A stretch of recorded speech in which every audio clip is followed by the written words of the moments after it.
Did you ever think that terrible wars, with all their destruction and loss, could actually lead to more women living on their own, making their own way in the world? Could it be that when huge numbers of men marched off to battle, never to return, societies changed in ways no one expected for women? What happened when the jobs men left behind were suddenly open, and who stepped in to fill them?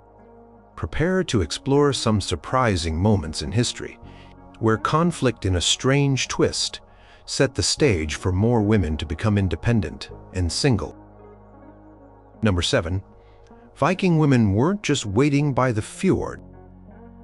The Viking Age, spanning roughly from the late 8th to the mid-11th centuries, is often imagined as a time of fierce male warriors sailing off in long ships to raid and explore. And while that is a large part of the story, what about the women who remained in Scandinavia? Were they simply passive figures, tending to homes and waiting for their men to return, laden with plunder, or perhaps not return at all? The reality seems to have been much more complex, and in many ways, Viking women held a degree of independence and authority that might surprise you. With so many men frequently absent on long and dangerous voyages, whether for raiding, trading, or exploration, the day-to-day running of farms, homesteads, and even entire communities often fell to women. These were not small undertakings. A Viking farm or guard was a significant enterprise, involving agriculture, animal husbandry, and the production of essential goods like textiles and tools. Managing such an estate required skill, authority, and the ability to command labor. Archaeological finds from Viking settlements include tools and implements associated with these tasks found in female graves, indicating their active role. Viking sagas and legal codes, though written down later, also paint a picture of women with notable rights. For instance, women could inherit property, and in some cases, they retained control over their own dowries after marriage. There are accounts of women initiating divorce. If a husband was absent for too long, under certain conditions, a woman might even have grounds to remarry. The famous Icelandic sagas, like Njol's saga or Laxdæla saga, feature strong female characters who are influential, make their own decisions, and sometimes even incite action. While these are literary portrayals, they likely reflect some aspects of the societal norms and the perceived capabilities of women. Consider the runestones, which are iconic memorials from the Viking Age. A surprising number of these stones were commissioned by women or in memory of women. Some women even commissioned runestones for themselves. This act of public memorialization, often involving significant expense and claiming a place in the historical record, suggests a level of social standing and agency. For example, a runestone might state that a woman inherited property or managed an estate after her husband's death. Constant state of warfare and raiding meant that many men did not return. This demographic reality would have naturally led to a significant number of widows. These widows, often already experienced in managing affairs, would then take full control of their households and property. In a society where land and resources were key to status and survival, this control was a tangible form of independence. They would be responsible for their children, their estates, and their own futures. Furthermore, Viking women were also traders and artisans. They produced high-quality textiles, which were valuable trade goods. Archaeological evidence from trading towns like Birka in Sweden shows that women were involved in craft production and commerce. This economic activity would have provided another avenue for independence, allowing women to generate their own wealth and influence. While it is important not to romanticize the period or project modern concepts of independence onto it entirely, the specific conditions of Viking society, particularly the frequent and prolonged absence of men due to their seafaring and warring nature, necessitated a greater degree of female autonomy and responsibility. than in many other contemporary euphemal societies. The very nature of Viking expeditions, often resulting in high male mortality, meant that women were frequently left to manage, to lead, and to survive on their own terms, making them in many respects quite independent figures in their time. The echoes of their strength and capability resonate through the sagas and the silent witness of the stones they raised. Number 6. The 30 Years' War forged survivors from ashes. 30 Years' War, which raged across Central Europe from 1618 to 1648, was one of the longest and most destructive conflicts in European history. It was a brutal mix of religious strife, dynastic power struggles, and territorial ambitions drawing in most of the major European powers. For the civilian population caught in its path, it was a period of unimaginable suffering, depopulation, and social breakdown. And in this crucible of chaos, women's lives were irrevocably altered, often forcing them into roles of stark self-reliance simply to survive. Before the war, societal structures in the German lands and Bohemia were largely patriarchal, with women's lives typically defined by marriage and household duties under male authority. But the war ripped these structures apart. Armies, often poorly paid and supplied, lived off the land, plundering towns and villages, requisitioning food, and spreading disease. Entire regions were devastated, with estimates of population loss in some areas of the Holy Roman Empire reaching as high as 30 to 50% or even more. Men were, of course, directly involved in the fighting as soldiers, and countless numbers perished in battle from wounds or from the diseases that invariably followed armies. This massive loss of male life had profound demographic consequences. Villages were left with few adult men. Women lost husbands, fathers, brothers, and sons. With the traditional male providers and protectors gone, women had to fend for themselves and their children in a landscape of extreme scarcity and danger. They had to find food where there was none, protect their families from marauding soldiers, and rebuild their lives amidst the ruins. Many women were displaced, becoming refugees fleeing the violence. They traveled in bands, seeking safety in fortified towns or remote areas. This mobility, forced by desperation, took them far from their traditional social networks and support systems, demanding immense resilience and resourcefulness. Some women followed the armies themselves, becoming camp followers. While this was a perilous existence, it sometimes offered a measure of protection or access to scarce resources. These women undertook various roles, from cooking and laundering for soldiers to nursing the wounded, and in some documented cases even participating in skirmishes or defending baggage trains. In areas where some semblance of order remained, or as regions began the slow process of recovery after armies moved on, women took on tasks traditionally performed by men. They worked the fields, managed livestock, and tried to maintain shattered farms and businesses. With so many men dead or absent, their labor became absolutely essential for the survival of their communities. Historical records, such as parish registers and tax documents from the period, show an increase in households headed by women. These women were not just nominal heads, they were the active managers and providers. The extreme social disruption and the breakdown of traditional authority also, grimly, had other consequences. The period of the 30 Years' War coincided with a peak in witch trials in some parts of Germany. While the causes of the witch hunts were complex, some historians suggest that women who were independent, widowed, or living outside traditional family structures were sometimes more vulnerable to accusations. These were women who, by necessity or circumstance, did not fit neatly into the prescribed social roles, and in a time of intense fear and uncertainty, they could become scapegoats. After the Treaty of Westphalia finally ended the war in 1648, the German lands faced a monumental task of reconstruction. The demographic imbalance between men and women persisted for generations in many areas. This meant that many women would not marry, or would marry much later in life.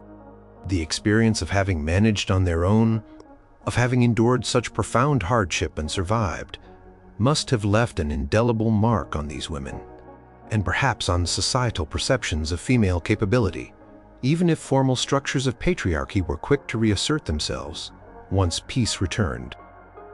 The war, through its sheer brutality and the vacuum it created, forced a generation of women into a harsh, unsought independence, demonstrating their capacity to endure and rebuild in the face of almost total societal collapse.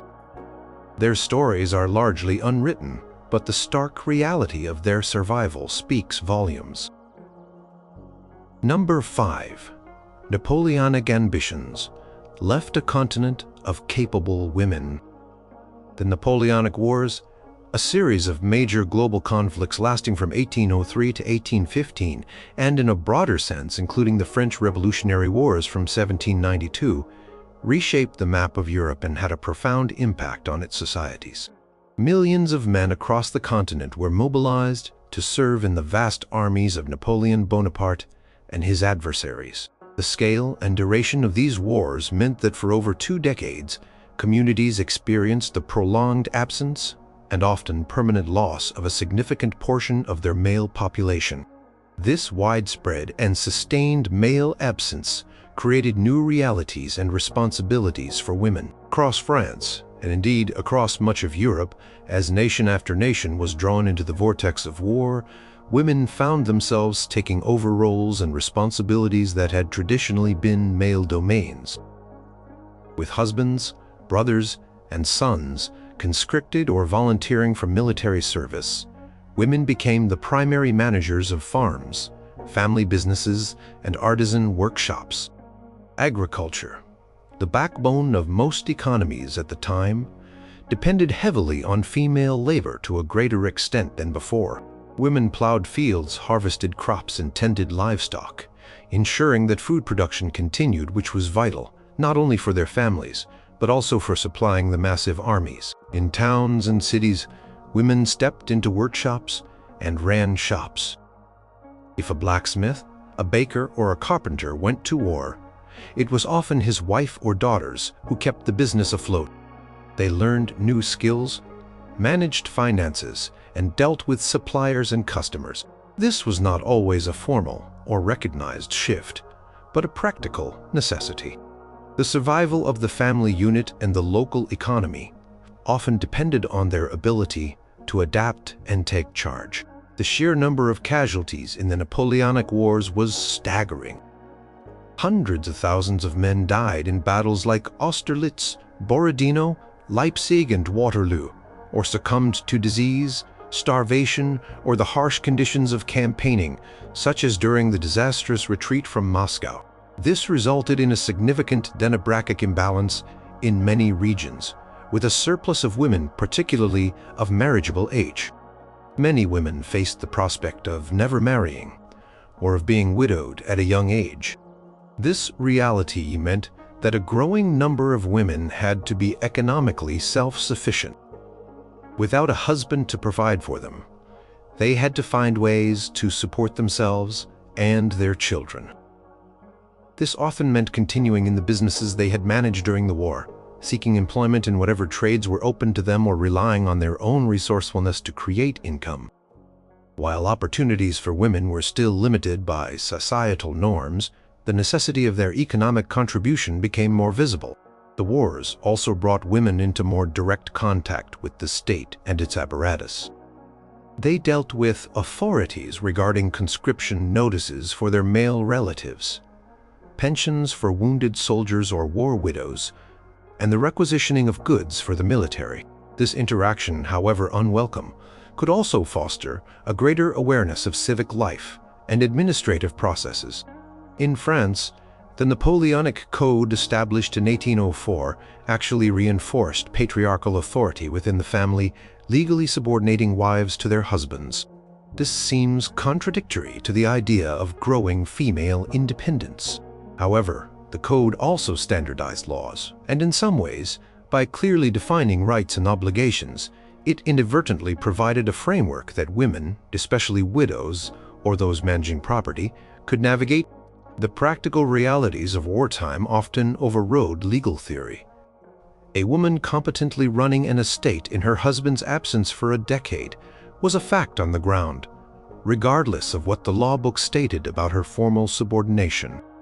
The long-term impact was subtle but significant.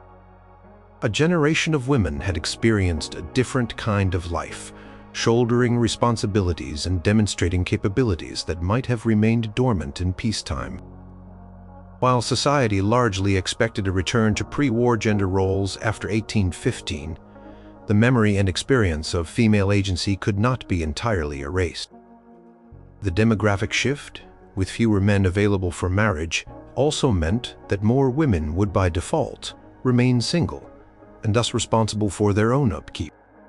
The Napoleonic Wars, by draining nations of their men for so long, inadvertently soquate the resilience and adaptability of women, forcing them into situations where their independence, born of necessity, became undeniable. Number 4. The American Civil War pushed women into public and private spheres of control.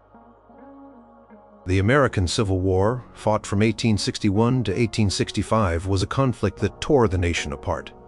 But it also profoundly reshaped American society, including the roles and perceptions of women, both in the North and the South. As hundreds of thousands of men marched off to fight, women stepped into voids, in the home, in agriculture, in industry, and even near the battlefields themselves, often discovering new capacities and a measure of independence they had not previously known. In the Confederate States of America, the impact was particularly acute. With a smaller male population to begin with, the Confederacy's decision to conscript a vast percentage of its white men into the Army left plantations, farms, and businesses largely in the hands of women. Southern belles, who might have been raised to expect a life of domesticity and social grace, found themselves managing vast agricultural enterprises, overseeing enslaved people until emancipation, struggling with the ever-present fear of invasion and upheaval. Their letters and diaries from the period reveal a transformation from sheltered individuals to capable, often overwhelmed managers. They learned to plant and harvest crops, to run mills, to discipline a workforce, and to make difficult financial decisions in an economy collapsing under the weight of war and blockade. The loss of fathers, husbands, and brothers was immense in the South, leaving many women widowed or solely responsible for their families in a devastated post-war landscape. This forced self-reliance continued long after the fighting stopped. In the Union states of the North, the changes were also significant, though perhaps different in character. While the North had a larger population and a more industrialized economy, the departure of so many men for the Army still created labor shortages. Women moved into factory jobs, producing uniforms, ammunition, and other war supplies. They also took on roles as teachers, clerks, and government workers in greater numbers than before. The United States Treasury, for example, hired women as government girls to cut and trim currency, a move that was initially controversial but driven by necessity. One of the most visible new roles for women during the Civil War was in nursing. Figures like Clara Barton, who would later found the American Red Cross, and Dorothea Dix, appointed as superintendent of Army nurses for the Union Army, organized thousands of women to care for wounded and sick soldiers. These women faced horrific conditions in field hospitals and camps, challenging prevailing notions about female delicacy in their proper place. Their work not only saved lives, but also professionalized nursing and demonstrated female competence in highly demanding and public roles. Beyond paid labor and nursing, women on both sides were deeply involved in war relief efforts. They formed aid societies, scraped lint for bandages, knitted socks, canned food, and raised money for the troops. This organizational work, often undertaken and managed entirely by women, provided valuable experience in public life, administration, and collective action. The war also created a generation of widows and single women, with over 620,000 soldiers killed and many more maimed. The demographic landscape of the nation was altered. Many women who might have expected to marry and be supported by a husband found themselves needing to provide for themselves and their families. This spurred further entry into the workforce and, for some, a demand for greater educational and economic opportunities. While the end of the war saw societal pressure for women to return to the domestic sphere, the genie could not be entirely put back in the bottle. Women had proven their capabilities in a wide range of activities.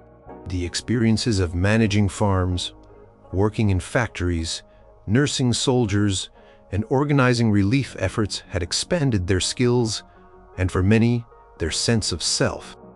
The war had forced them into positions of responsibility and independence, and though the path to full equality was still long, the Civil War undeniably acted as a catalyst for changing perceptions of women's roles in American society. For many, singleness was not a choice, but a consequence of the war's dreadful toll, and independence became a necessary virtue. Number 3.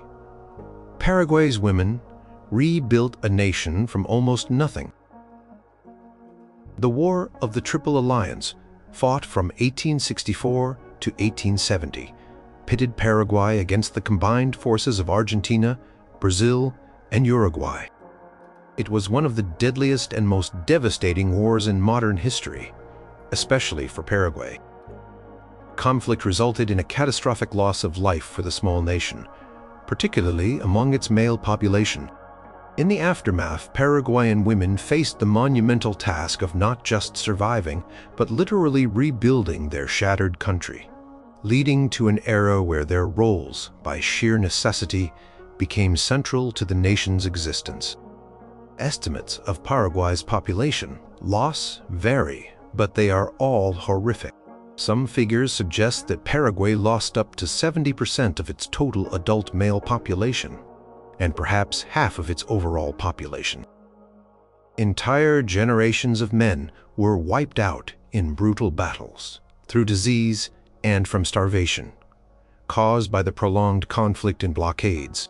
When the war finally ended with the death of Paraguayan President Francisco Solano López, the country was in ruins.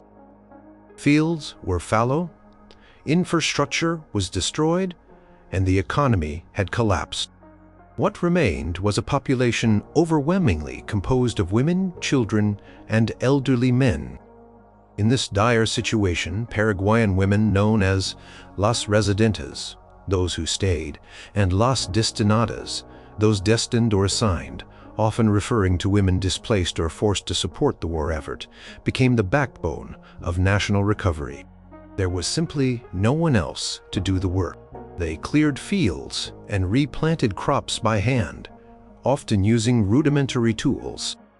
They rebuilt homes and communities. They took on every conceivable role in agriculture, which was essential for staving off famine. They became farmers, laborers, and traders, ensuring the basic survival of the population.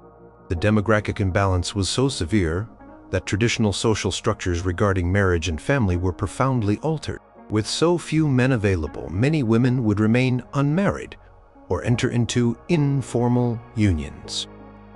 The government, desperate to repopulate the country, reportedly even encouraged polygamy for a time, though this is a debated historical point. What is clear is that households were overwhelmingly headed by women, and women bore the primary responsibility for raising the next generation. Land ownership and distribution also shifted. With so many male landowners dead, women increasingly took control of land, either through inheritance or by simply occupying and working abandoned plots.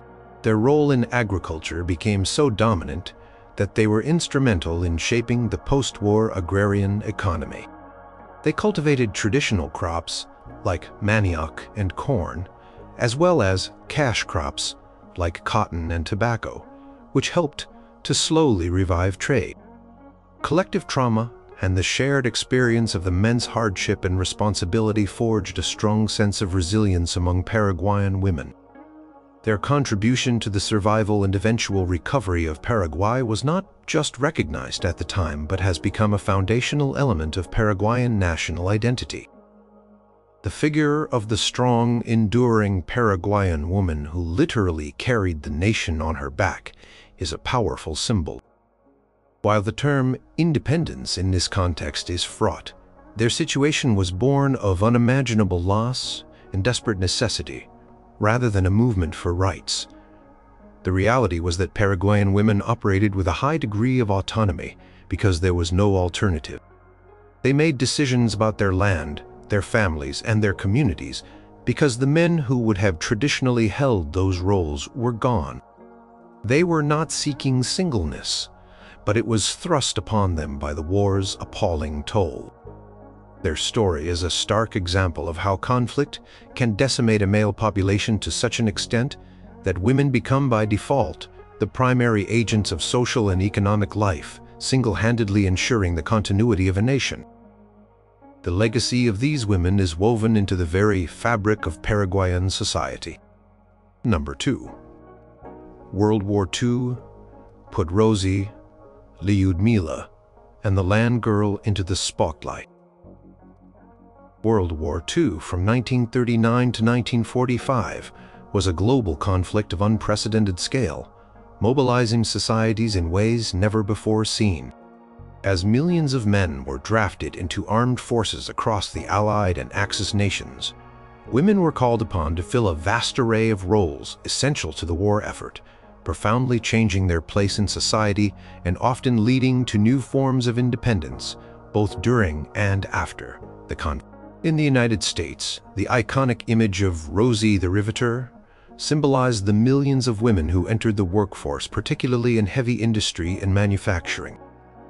With men away fighting, women built airplanes, tanks, ships, and munitions. They worked as welders, electricians, and mechanics, jobs previously considered exclusively male. This influx into traditionally male jobs was initially met with some skepticism, but the demands of war production soon overrode such concerns. Women proved they were more than capable. They received training, earned their own wages, and many experienced a sense of economic independence and personal fulfillment for the first time. While many were expected to and did leave these jobs when men returned, the experience had a lasting impact on their perceptions of their own abilities and potential. In the United Kingdom, a similar transformation occurred. Women joined the Auxiliary Territorial Service, ATS, the Women's Royal Naval Service, RENS, and the Women's Auxiliary Air Force, WAF, serving in vital support roles such as mechanics, drivers, radar operators, and anti-aircraft gunners, though initially not firing the guns themselves.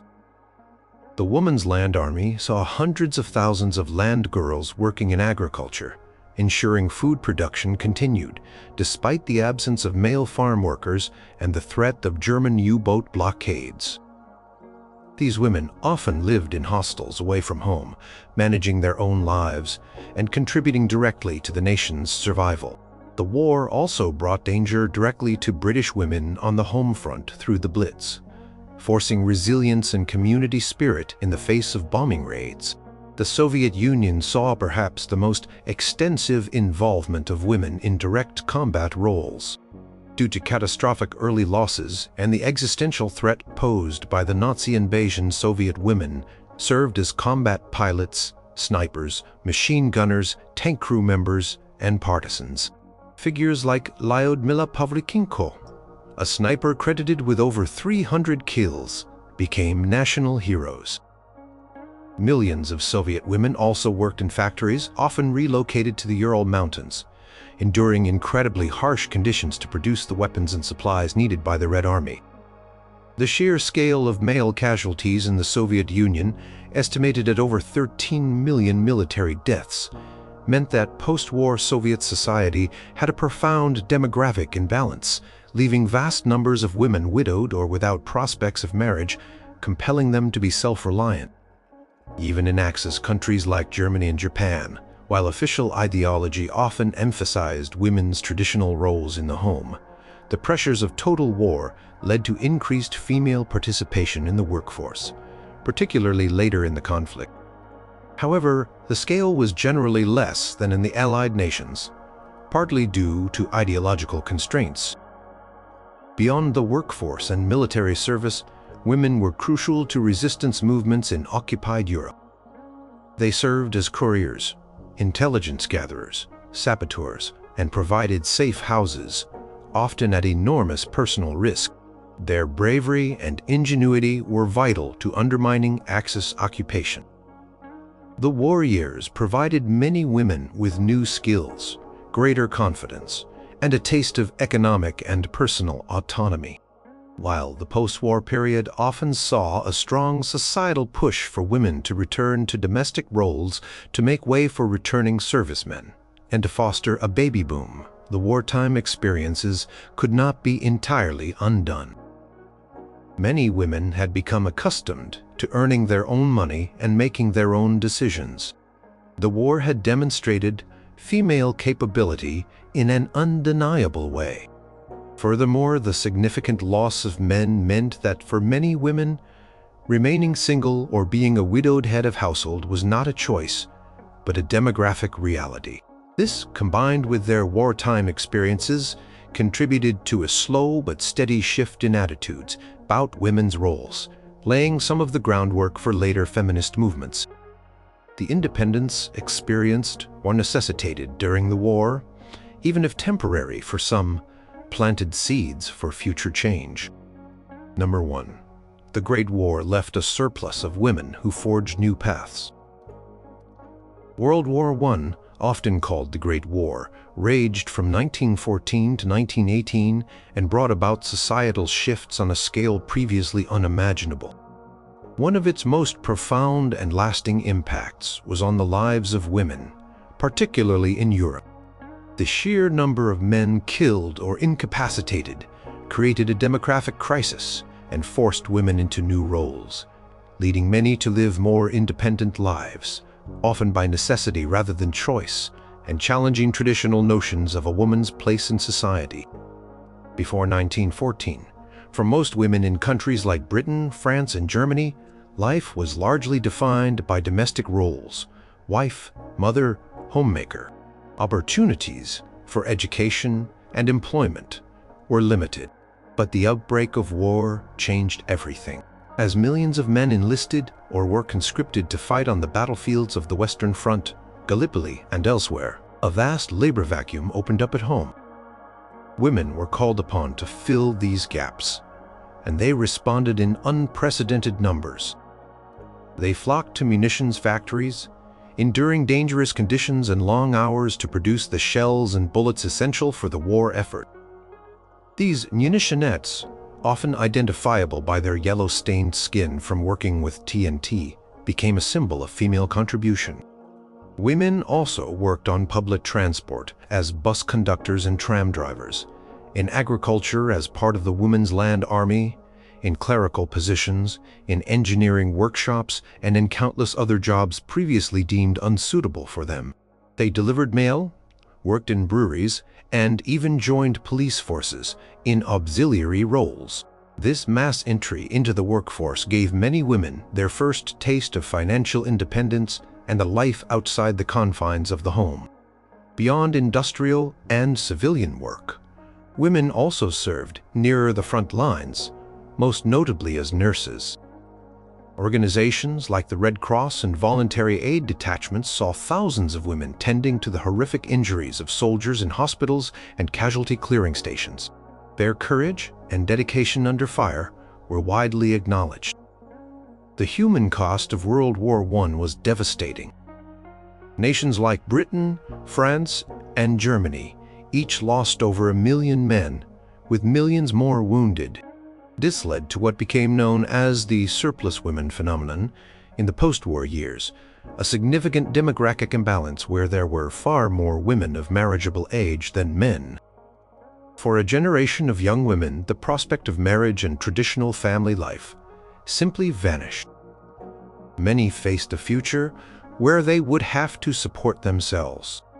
This reality had a profound impact. Single women and widows became a more visible and permanent part of society. They needed to earn a living, and while many were pushed out of their wartime jobs as men returned, the experience had changed perceptions.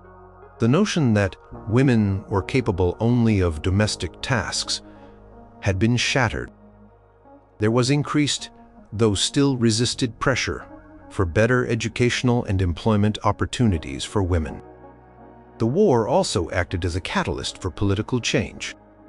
The vital contributions of women to the war effort made it increasingly difficult to deny them the right to vote. In Britain, the Representation of the People Act, 1918, granted suffrage to women over 30 who met certain property qualifications, partly in recognition of their wartime service. Other countries also saw expansions of women's suffrage around this time. Social norms also began to shift, albeit slowly. Women started to wear more practical clothing, bobbed their hair, and in some quarters adopted more liberal attitudes towards social interaction. The flapper of the 1920s, while a specific subculture, represented a broader sense of newfound freedom and a break from Victorian constraints, a spirit partly forged in the crucible of war where old certainties had been destroyed. The independence that many women found during and after World War I was often born of tragedy and necessity. The loss of loved ones and the stark economic realities of the post-war world forced them onto paths of self-reliance. They may not have chosen to be single, but they adapted, building lives for themselves in a world irrevocably altered by conflict. The Great War, in its terrible irony, became a turning point, accelerating changes in the role and status of women and leaving a legacy of female independence that would continue to shape the 20th century.